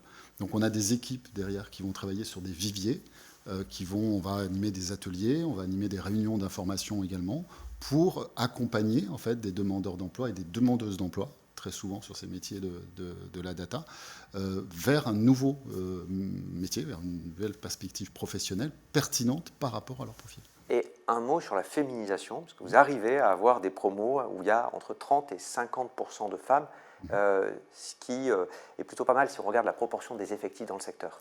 Alors les POEC data, justement qu'on a pu faire, data analyse, sont justement très pertinentes sur le sujet. C'est parmi les POEC sur lesquels, et les POE d'une manière générale, sur lesquels on a le plus de féminisation.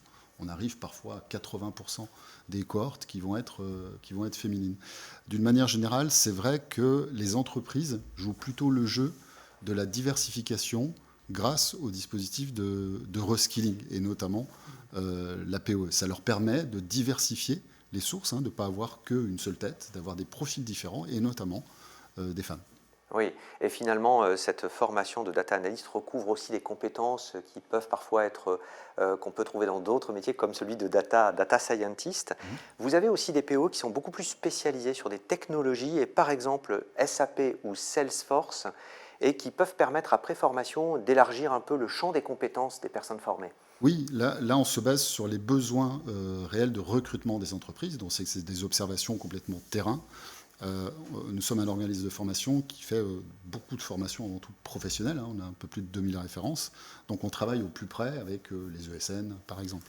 Et certaines spécialités, certains métiers n'ont pas de formation initiale qui permettent de fournir suffisamment de profils. C'est le cas des SAP, où il n'y a pas d'école qui forme à SAP tout simplement. Nous sommes partenaires des SAP dans le cadre de leur programme People to Work, qui est un programme SAP de formation des demandeurs d'emploi. Et dans ce cadre-là, effectivement, on va travailler à rechercher, à valoriser en fait l'expérience des candidats, qui très souvent ont déjà une bonne épaisseur métier, en les spécialisant au niveau des SAP, en restant dans un schéma POE, c'est-à-dire orientation opérationnelle à visée de travail immédiat, mais également en élargissant le socle, puisqu'un consultant SAP va travailler dans un contexte, notamment dans la gestion de projet, etc. Donc on va rajouter à la fois une certification éditeur pour le côté métier SAP, mais également une certification ou un titre RNCP qui va nous permettre d'élargir le socle de compétences de la personne.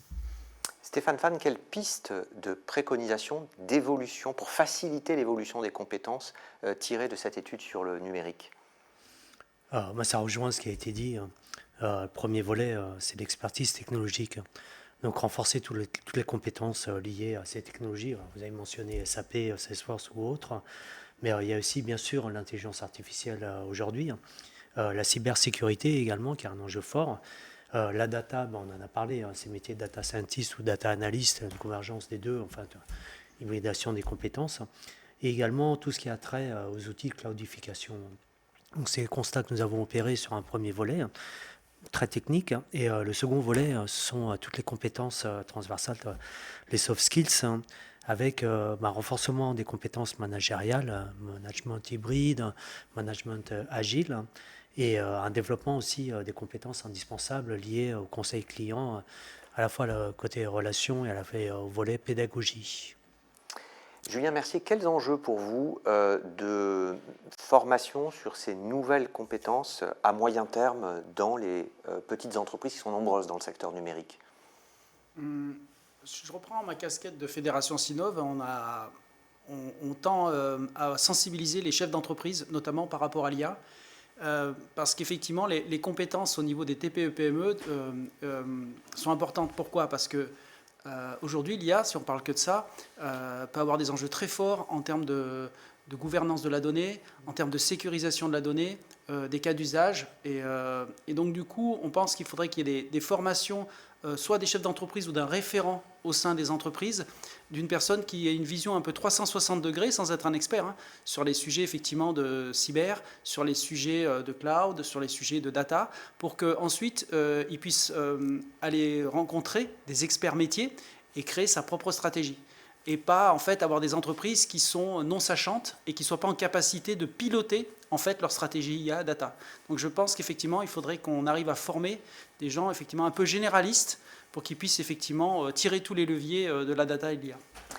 Pour clore cette séquence, Laurent Godin, un dernier mot sur, par rapport à tous ces changements qui affectent les métiers et les compétences sur la manière de faire évoluer l'offre de formation. Elle a déjà commencé à évoluer. Je vous propose de nous donner quelques exemples de nouveaux modules, de nouvelles formations que vous adressez ou que vous allez adresser dans les prochains mois. Alors, un exemple évident pour faire court, c'est évidemment l'intelligence artificielle. On a une offre qui a été présentée officiellement avec une arborescence de formation depuis 2-3 ans, avec une particularité, c'est-à-dire qu'il faut intéresser, il faut être présent sur l'intelligence artificielle aujourd'hui, évidemment. Il faut intéresser à la fois avec des sujets suffisamment pointus, alors que c'est un outil qui est intégré dans le reste de toutes nos formations. Donc on a fait des parcours qui sont très liés notamment à la réflexion d'un dirigeant, par exemple dans son entreprise, comment organiser, travailler avec l'intelligence artificielle dans son organisation, dans ses services, dans ses équipes, dans ses métiers.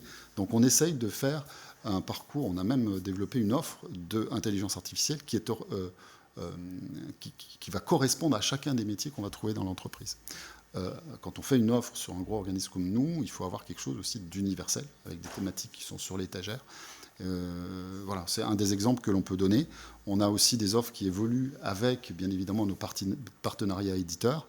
Et l'offre évolue beaucoup chez nous par les retours métiers qu'on va avoir, les retours terrain, en fait, de notre travail avec les ESN, avec les startups, etc., qui sont souvent des lanceurs de thématiques qui enrichissent notre offre. En 2026, l'année prochaine, l'IA agentique. L'IA agentique notamment, qui est un sujet évidemment très important, qui a déjà commencé depuis l'année dernière et qui est le sujet à suivre sur l'intelligence artificielle, effectivement. Merci beaucoup à tous les deux pour vos témoignages et vos éclairages. Dernière séquence de cette web émission, très intéressante pour les acteurs professionnels, les organismes de formation, les CFA. On va voir comment ce type d'études peut être décliné régionalement avec des constats sur ces métiers en forte transformation émergents et en tension. Une nouvelle intervenante qui va prendre place, Béatrice Abadi de l'Opco Atlas.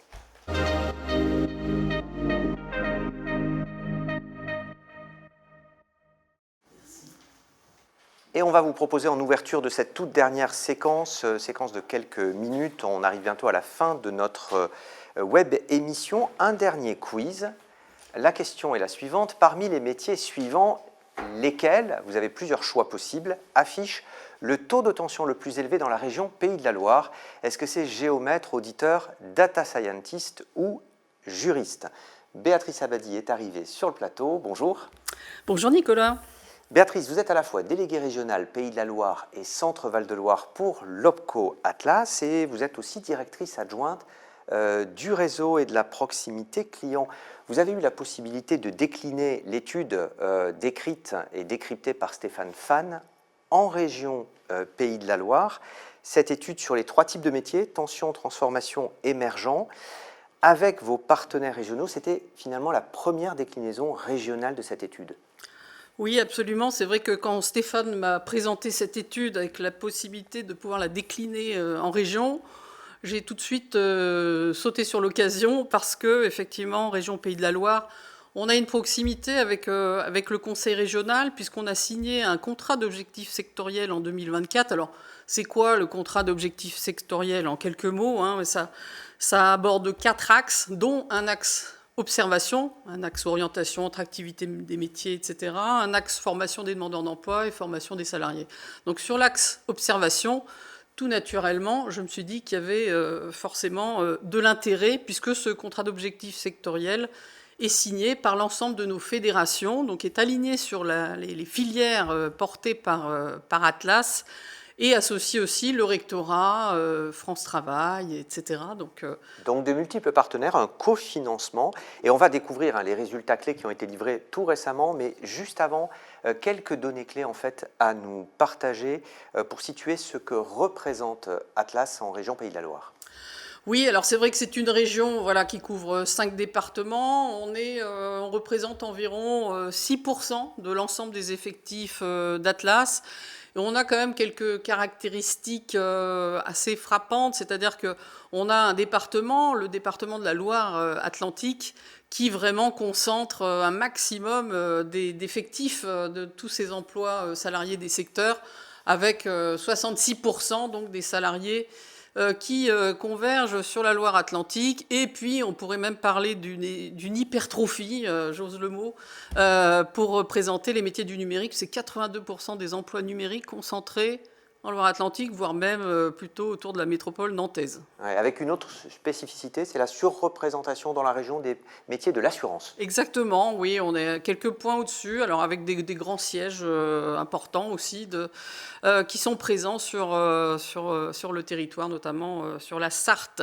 Sinon, si on regarde un peu ce que représente le Coatla, c'est 108 000 salariés présents sur le territoire, 7 500 entreprises. Alors c'est une région qui est plutôt dynamique, hein, on le sait, avec une croissance aussi démographique assez constante. Et puis on a un petit record, hein, qui est d'avoir le taux de chômage le plus bas de France avec la Bretagne. Oui, ce qui amplifie d'ailleurs les enjeux d'attractivité et de recrutement. On renforce ces difficultés. Alors, on en vient au résultat du dernier quiz qui était proposé aux participants. Parmi les métiers de géomètre auditeur, data scientist ou juriste, quels sont ceux qui affichent les taux de tension les plus élevés? On va apercevoir votre réponse. Alors, voilà, vous pensez que c'est plutôt géomètre à 55%, et ensuite, donc 26% d'entre vous choisissent le métier de data scientist. Alors, réponse, Béatrice, dans l'étude, qui propose un top, finalement, des principaux métiers en tension. Et je vous propose d'apercevoir à l'écran ce top 10 des métiers les plus en tension. Oui, alors c'était dit, hein, tout au long de la matinée. C'est vrai que le métier de géomètre, on n'échappe pas à cette règle, hein. C'est aussi en Pays de la Loire un des métiers les plus en tension, avec de fortes difficultés de recrutement. Mais on a aussi ce qui distingue un petit peu par rapport à l'étude nationale, une difficulté encore plus forte sur le recrutement, notamment des auditeurs, donc les métiers un peu de contrôle, de vérification des comptes, qu'on retrouve dans les métiers du chiffre, mais aussi dans les métiers de la finance. Et puis le métier de collaborateur comptable, hein, qui est encore plus en tension qu'au national. Ça, je dirais que ce n'était pas une découverte, mais en tout cas, ça nous laisse à entendre qu'il faut qu'on maintienne nos actions en faveur de l'attractivité de ces métiers, former des demandeurs d'emploi, etc., et qu'on ne baisse pas cette attention. Ça, c'est pour les métiers les plus en tension. Est-ce qu'il y a des spécificités dans les résultats régionaux Pays de la Loire sur les métiers en forte transformation et les métiers émergents ou pas? Oui, alors sur les métiers plutôt, les métiers émergents, on a vu que les métiers en transformation, il y avait une similitude avec le national, donc je ne reviens pas dessus, mais sur les métiers en émergents, ce qui intéressait au premier chef aussi à la fois nos partenaires, nos secteurs et puis notre conseil régional, il y a l'État aussi d'ailleurs, que je n'ai pas nommé, ce qu'on aperçoit, c'est qu'il y a une surreprésentation des métiers liés à la transition écologique, notamment avec des spécialistes en énergie renouvelable, des experts en efficacité énergétique, donc c'est plus 8 points par rapport à l'étude nationale. C'est vrai que je l'ai dit, c'est une région industrielle, il y a des secteurs historiques, on a des projets, vous en avez certainement entendu parler, d'énergie marine renouvelable, d'éolien offshore, etc. Donc plus des politiques assez volontaristes sur le territoire pour soutenir aussi cette transformation à la fois énergétique, sur la rénovation des bâtiments. Donc voilà, on a noté effectivement une surreprésentation de ces métiers-là. Par contre, si on regarde un peu sur les métiers de l'IA, en tout cas d'expert IA, de machine learning, etc., on est un peu en dessous. Alors, moins 2%, je crois, enfin voilà, on est à quelques points, mais c'est vrai qu'en même temps, au Pays de la Loire, on a, je l'ai dit, une concentration des métiers du numérique, mais on a peu de sièges sociaux présents sur le territoire, comme c'est le cas évidemment en Île-de-France, en Aura, etc. Cette étude, elle a été menée, on l'a mentionné, en étroit partenariat avec la région. Ouais. Et je vous propose de nous partager la manière dont la région, et après on verra les autres acteurs, peuvent la mettre à profit. Oui, alors c'est vrai qu'on l'a présenté là, dans le cadre de ce contrat d'objectifs sectoriels. On se réunit régulièrement avec les représentants de la banque, enfin de l'ensemble de nos secteurs. C'est vrai que pour une région, suivre ce type d'études est extrêmement important parce que, vous savez, hein, dans le cadre des cartes de formation professionnelle sous statut scolaire, ça permet aux décideurs aussi d'arbitrer en fonction des éléments de l'étude, parce qu'on a voulu aussi que cette étude, elle soit affinée à la maille territoriale, notamment départementale, donc on a aussi une vision partagée, panoramique, donc ça permet de se dire peut-être que là, on pourrait fermer des sessions, peut-être que là, on pourrait en ouvrir d'autres, etc. Donc ça nourrit aussi cet arbitrage auprès des décideurs. C'est le cas aussi, bien sûr, sur le programme régional de formation. Vous savez que les conseils régionaux aussi ont cette compétence de former les demandeurs d'emploi. Évidemment, là aussi, on va s'appuyer sur l'étude pour augmenter peut-être des places de formation sur les métiers émergents et donc d'avoir une certaine forme d'arbitrage. Oui, et puis la région vous consulte aussi sur les métiers qui sont les plus en tension, alors notamment dans le numérique où il y a énormément de métiers, et ça peut lui permettre de flécher ces dispositifs d'appui. Tout à fait, et c'est vrai que le Conseil régional, depuis quelques années, a souhaité abonder notamment le compte formation, le compte personnel de formation, le CPF, des demandeurs d'emploi, avec un axe fort de développement sur les certifications numériques identifiées, parce qu'on avait fait des précédentes études, etc. Donc là aussi, ça permet d'orienter les financements sur les métiers en tension. Et cette étude, vous l'avez dit, elle est à la fois à la maille régionale avec une analyse par département. Elle est bien sûr très utile à vos branches professionnelles, vous êtes en appui des branches, mais aussi dans le dialogue avec d'autres acteurs, et on peut citer pas mal d'acteurs. Quelques exemples du type d'utilisation qui pourrait en être fait. Alors c'est vrai qu'on a le CREFOP, lorsque j'ai annoncé la déclinaison de cette étude, nous a indiqué que voilà, ils étaient intéressés aussi pour avoir les résultats. On a donc l'étude va apparaître là sur le site aussi de la région via le CARIF OREF qui intervient.